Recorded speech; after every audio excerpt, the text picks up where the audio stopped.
O significado da parábola do joio e do trigo fala sobre a separação dos justos e dos ímpios no dia do Senhor. Jesus lhes contou outra parábola. O reino dos céus é semelhante a um homem que semeou boa semente em seu campo. Entretanto, quando todos dormiam, chegou o inimigo dele, lançou o joio no meio do trigo e seguiu seu caminho. Assim, quando o trigo brotou e formou espigas, o joio também apareceu. Os servos do dono da plantação foram até ele e perguntaram: Senhor, não semeaste boa semente no teu campo? Então de onde vem o joio? Ele, porém, lhe respondeu: O inimigo fez isso. Então os servos lhe propuseram: Senhor, queres que vamos e arranquemos o joio?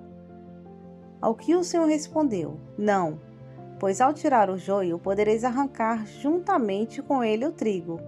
Deixai-os, pois, crescer juntos até a safra. E no tempo da colheita, direi aos ceifeiros: primeiro ajuntai o joio e amarrai-o em feixes para ser queimado, mas o trigo recolhei-o no meu celeiro. Mateus 13, 24 ao 30. Jesus contou a parábola do joio e do trigo num dia em que ele saiu de uma casa e se assentou à beira do mar da Galileia.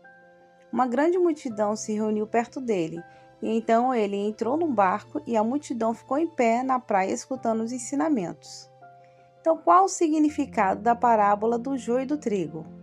O próprio Jesus explica o significado da parábola do joio e do trigo. Ele diz que aquele que semeia a boa semente é o Filho do Homem, e, portanto, ele mesmo. O campo é o mundo, a boa semente, o trigo, são os filhos do reino, e os joios são os filhos do maligno. O inimigo que semeou o joio é o diabo, e a ceifa é a consumação do século, e os ceifeiros são os anjos.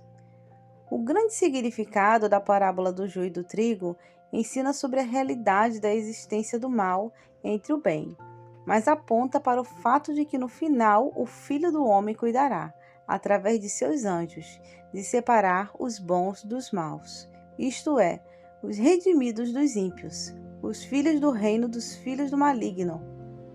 Os bons entrarão na bem-aventurança eterna, ao lado de Deus, enquanto os maus serão lançados no lugar onde haverá choro e ranger de dentes.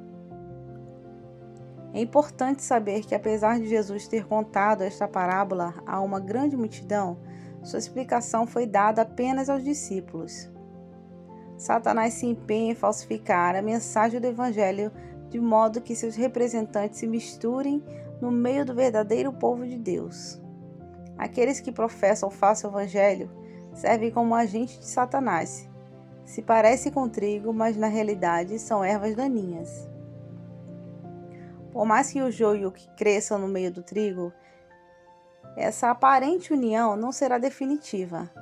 Por ocasião do juízo dos filhos de Deus e os filhos do diabo serão permanentemente separados.